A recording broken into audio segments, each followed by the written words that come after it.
दुनिया में कोई लिमिट नहीं होती, जितना चाहो बनाओ। आप पर निर्भर करता है कि आप कितना काम करना चाहते हैं और कैसी टीम तैयार करते हैं। दुनिया में सबसे अच्छा बिजनेस है आपका अपना खुद का बिजनेस।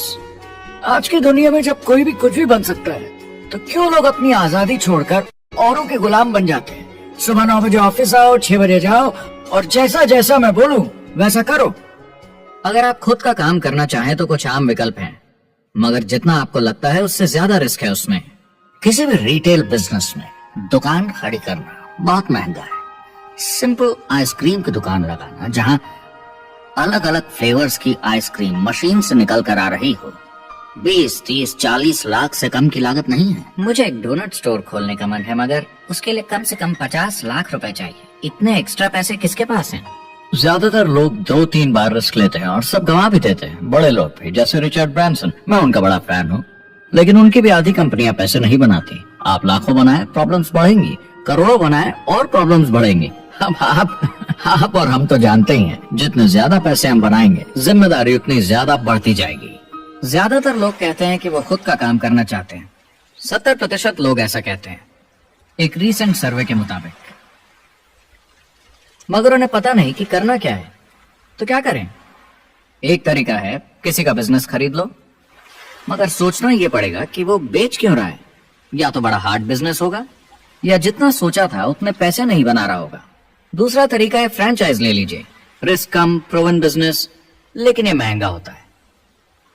तीसरा तरीका है खुद का कुछ नया शुरू करें, और यहीं पे लोग डर जाते हैं, हिम्मत नहीं कर पाते कि मेरे पास पैसे नहीं हैं, प्रोडक्ट आइडिया नहीं है, काबिलियत नहीं है, और मैं अपनी फैमिली को रिस्क में डालकर नहीं कर सकता। तो चौथा विकल्प है इन्वेस्टर बनिए। काफी लोग करते हैं इस शहर में, लेकिन उसके लिए भी बहुत सोच समझ कर करना होगा, राइट?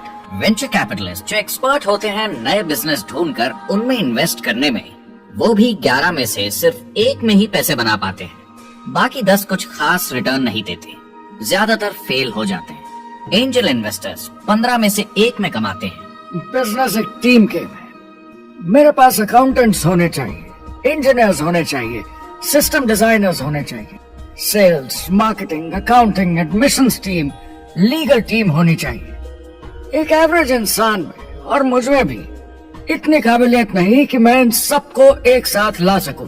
कुल मिला के चारों ट्रेडिशनल बिजनेस ऑप्शंस में पैसे चाहिए बहुत सारे, काबिलियत चाहिए और टाइम चाहिए। ये सब मिलकर हो जाते हैं बहुत ज्यादा रिस्क ज्यादातर लोगों के लिए। मैंने किसी से बिजनेस खरीदा और बहुत काम करना पड़ा उस पर, तो मुझे लगा मैंने आखिर क्या खरीदा, सिर्फ आपका ईमेल आईडी, और बहुत ज्यादा पैसे दिए उसके लिए।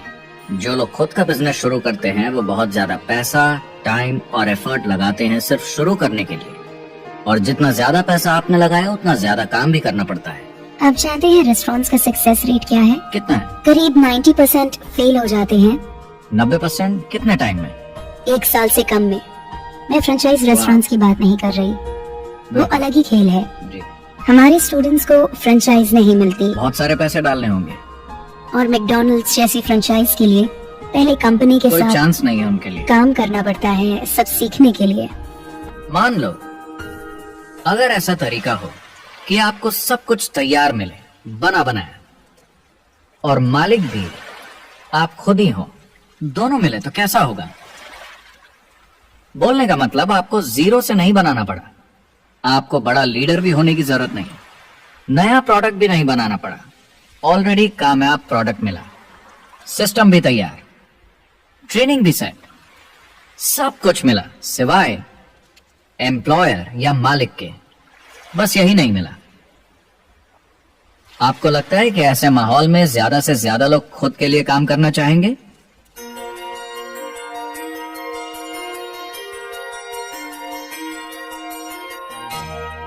पैसे कमाने के और बेहतर तरीकों की हमारी खोज में हम इस नतीजे पर पहुंचे हैं कि एंटरप्रेन्योर बनना एक एम्प्लॉय बनने से ज्यादा सेफ है। और खुद का बिजनेस करने के सारे ऑप्शंस में एक रास्ता बार बार सामने आया, सभी एक्सपर्ट्स के हिसाब से। और आपको जानकर आश्चर्य होगा, क्योंकि ये नॉन ट्रेडिशनल बिजनेस है।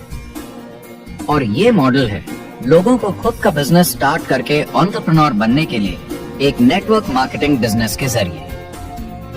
कुछ लोग इसे डायरेक्ट सेलिंग कहते हैं क्योंकि सामान सीधा मैन्युफैक्चरर से कस्टमर तक जाता है बिचौलियों को हटाकर। कुछ लोग इसे मल्टी लेवल मार्केटिंग या MLM कहते हैं क्योंकि इसमें कई लेवल्स पर कमीशन दी जाती है, पर सबसे ज्यादा इसे नेटवर्क मार्केटिंग के नाम से बुलाया जाता है क्योंकि इसमें बहुत सारे इंडिपेंडेंट डिस्ट्रीब्यूटर्स यानी इंडिपेंडेंट एंटरप्रेन्योर्स की मदद से एक प्रोडक्ट या सर्विस को ज्यादा कुशलता से बेचा जाता है। मैं और मेरे दोस्त हमेशा नेटवर्क मार्केटिंग इंडस्ट्री की तरफदारी करते हैं क्योंकि ये वाकई में एंटरप्रेन्योर्स के लिए बिजनेस स्कूल है, क्योंकि ज्यादातर लोग बिजनेस स्कूल से निकलकर नौकरी ढूंढने लगते हैं। ये बेवकूफी है। मैं नेटवर्क मार्केटिंग में यूं घुसूंगा, ये ऑलरेडी नहीं होता तो हमें इसका आविष्कार करना चाहिए, इतना अच्छा है। मेरे हिसाब से डायरेक्ट सेलिंग बिजनेस करने का बहुत अच्छा तरीका है। इसमें घुसना बहुत आसान है।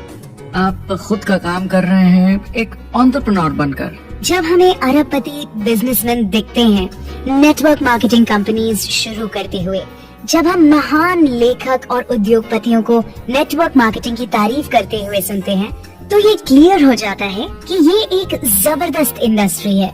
ये नेटवर्क मार्केटिंग कंपनीज कई करोड़ों कई अरबों की कंपनियां बन गई हैं। स्टॉक मार्केट लीड करती हैं। ये मेजर कंपनीज बन गई हैं। आप स्कूल जाते हैं नौकरी पाने के लिए, लेकिन अगर आप रईस बनना चाहते हैं एंटरप्रेन्योर बनिए, और नेटवर्क मार्केटिंग आपको सही माहौल देता है इसके लिए। एक ट्रेडिशनल कंपनी अपने रेवेन्यू का 50% मार्केटिंग पे खर्चा करती है। नेटवर्क मार्केटिंग कंपनीज का तरीका अलग है। इतना सारा खर्चा मार्केटिंग पे करने के बजाय वो इंडिपेंडेंट डिस्ट्रीब्यूटर्स यूज करती हैं अपनी मार्केटिंग करने के लिए। अब वो ऐसा क्यों करती हैं? पहला, क्योंकि word of mouth advertising traditional media advertising से कहीं ज्यादा असरदार है। दूसरा, कुछ प्रोडक्ट्स को समझाने की जरूरत पड़ती है और एक इंडिपेंडेंट सेल्समैन ये ज्यादा अच्छे से कर सकता है बजाय एक एड के। तीसरा, ये बहुत किफायती है क्योंकि कंपनी को मार्केटिंग के पैसे तभी देने होते हैं जब बिक्री होती है, उसके पहले नहीं। सोचिए अगर Amazon आपको इंडिपेंडेंट डिस्ट्रीब्यूटर बनने देता और कमाई का 40% आपके डिस्ट्रीब्यूटर ग्रुप को देता। आपको केवल प्रोडक्ट रेकमेंड करने हैं, कस्टमर Amazon से खरीदेगा, सब कुछ Amazon ही हैंडल करेगा और आपको सिर्फ कस्टमर लाने के पैसे मिल जाएंगे। अब सोचिए अगर आपको पैसे मिले हर बार जब वो कस्टमर सामान खरीदता है अपनी पूरी जिंदगी में। वेल, Amazon ये ऑप्शन नहीं देता, मगर नेटवर्क मार्केटिंग कंपनीज देती हैं। हमारी सोसाइटी में 85% खरीदारी वर्ड ऑफ माउथ की वजह से होती है या नाम की वजह से। हम एक दूसरे को चीजें सारा समय रेकमेंड करते हैं। आपका डेंटिस्ट कौन है, डॉक्टर कौन है, लॉयर कौन है, कौन सा डिटर्जेंट आप यूज करते हैं। हम एक दूसरे से हर उस चीज के बारे में बात करते हैं जिसे हम बहुत पसंद करते हैं। जब आप किसी बड़ी दुकान पर जाते हैं तो क्लर्क आपकी तरफ ध्यान भी नहीं देता, प्रोडक्ट डिटेल देना तो दूर की बात है। तो जब किसी दोस्त या पड़ोसी या रिश्तेदार या एक अजनबी से ही जिसको भी उस प्रोडक्ट को यूज करने का एक्सपीरियंस हो, जब प्रोडक्ट इंफॉर्मेशन आती है तो वो बहुत मायने रखता है। किसी भी तरह की मार्केटिंग से नेटवर्क मार्केटिंग कंज्यूमर को ज्यादा अच्छे से सिखा समझा सकती है। ये एडवर्टाइजिंग से ज्यादा असरदार है क्योंकि एडवर्टाइजिंग में बस थोड़ी सी जानकारी को बढ़ा चढ़ाकर बताते हैं, तो इसमें सब नहीं पता चलता। इसीलिए नेटवर्क मार्केटिंग एडवर्टाइजिंग से आगे है। अगर आप एक सेल्स कंपनी है और आपको $1 मिलियन के प्रोडक्ट बेचने हैं, आपको 100 सुपरस्टार सेल्समैन ढूंढने होंगे और हर एक को $10,000 की सेल करनी होगी। लेकिन नेटवर्क मार्केटिंग का डिस्ट्रीब्यूशन सिस्टम इन नंबर्स को बदल देता है। इसमें एक प्रोडक्ट को पसंद करने वाले 10,000 खुश कस्टमर्स होते हैं। अब हमें इससे फर्क नहीं पड़ता कि इंडिविजुअली कोई कितना भी बेचे।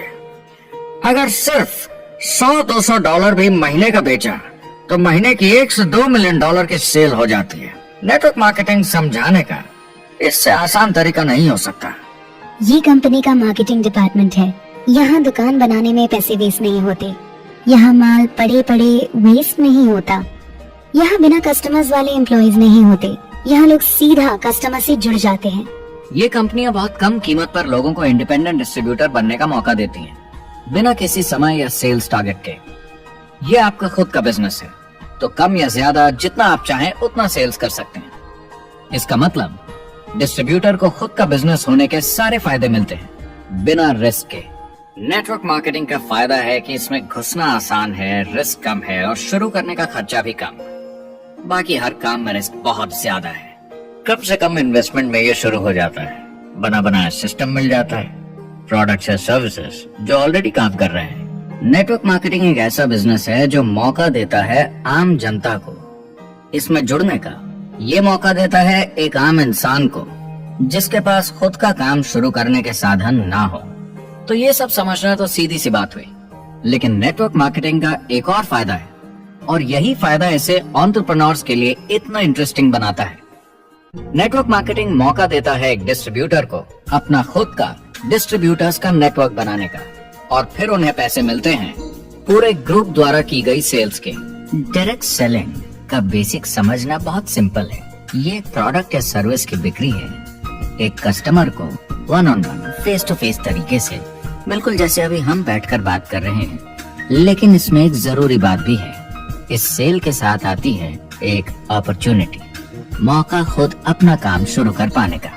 आप सोसाइटी के किसी भी वर्ग से हो, कोई भी भाषा बोलते हो, देखिए कितने सारे सिंपल लोग इतने सक्सेसफुल बन रहे हैं। इसकी वजह से ये दुनिया के लिए कितना जबरदस्त गिफ्ट है।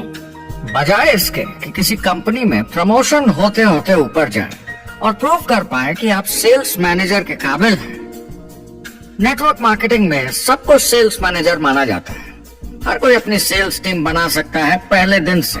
इस वजह से नेटवर्क मार्केटिंग कंपनीज में ग्रोथ ज्योमेट्रिक प्रोग्रेशन में होती है, यानी 1 का 2 और 2 का 4। तो अब सेल्स टीम बहुत जल्दी बढ़ती है क्योंकि हर कोई अपनी टीम बना रहा है। जिन्हें अजीब लगता है कि मैं सेल्स टीम बना रहा हूँ, आप एक नौकरी में और क्या करते हैं? आपकी कंपनी कैसे काम करती है? नेटवर्क मार्केटिंग इकलौती ऐसी इंडस्ट्री है जो नहीं कहती कि आपका भविष्य आपके गुजरे कल के हिसाब से होगा। गुजरे कल को छोड़ो, अब आपको कैसी ट्रेनिंग दी जाए ताकि आपका भविष्य सुनहरा हो।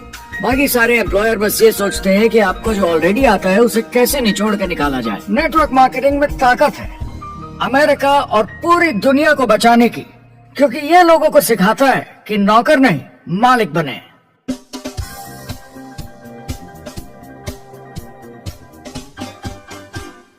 डायरेक्ट सेलिंग एसोसिएशन के हिसाब से अगर दुनिया की सारी नेटवर्क मार्केटिंग कंपनीज को जोड़ दिया जाए तो वो $178 बिलियन या 12,460 अरब रुपए की सालाना रिटेल सेल करते हैं। आइए समझते हैं कि ये कितना बड़ा होता है। नेशनल फुटबॉल लीग साल के $9 बिलियन या 630 अरब रुपए बनाती है।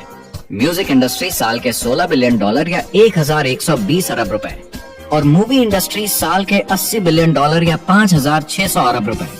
एवरेज निकाला जाए तो नेटवर्क मार्केटिंग कंपनीज 178 बिलियन का करीब 40% कमीशन डिस्ट्रीब्यूटर्स को देती हैं, यानी साल के $71 बिलियन, यानी महीने के $6 बिलियन, यानी $200 मिलियन या 1400 करोड़ हर दिन की कमीशन। मतलब ये काम कर रहा है और लोग बहुत पैसे बना रहे हैं नेटवर्क मार्केटिंग में। जिस तरीके से नेटवर्क मार्केटिंग इंडस्ट्री पिछले 10, 15, 20 सालों में उभर कर आई है और ज्यादा लोग अब इसमें शामिल हो रहे हैं, मार्केट में ज्यादा फैल रही है और इसीलिए मार्केट में लोग अब समझने लगे हैं कि हम कौन और क्या हैं। आजकल बाकी कंपनीज डायरेक्ट सेलिंग कंपनीज की तरफ देखकर सोच रही हैं कि ये कुछ तो है। लोग पैसे बना रहे हैं, कंपनी मुनाफा बना रही है, लोगों में काम करने का जोश है, प्रोडक्ट मार्केट में पहुंच रहा है, शायद हमें भी ये करना चाहिए। कुछ लोगों को लगता है केवल ऊपर के लोग पैसा बनाते हैं। आइए ये भी देख लेते हैं। नेटवर्क मार्केटिंग की दुनिया में करीब 500 लोग पूरी दुनिया में ऐसे हैं जो $1 मिलियन या 7 करोड़ रुपए से ज्यादा सालाना कमाते हैं। अगर इसे $2 मिलियन कर दिया जाए तो होता है $1 बिलियन साल का, यानी साल के 71 बिलियन में से 1 बिलियन गया, बचा 70 बिलियन। तो बाकी का पैसा कहाँ जाता है? ये जाता है बाकी सारे पार्ट टाइम लोगों को जो कुछ $100 से लेकर महीने के हजारों डॉलर्स तक बनाते हैं। ये जाता है उन लोगों को जो इसे फुल टाइम करियर बनाते हैं और इससे भी ज्यादा कमाते हैं।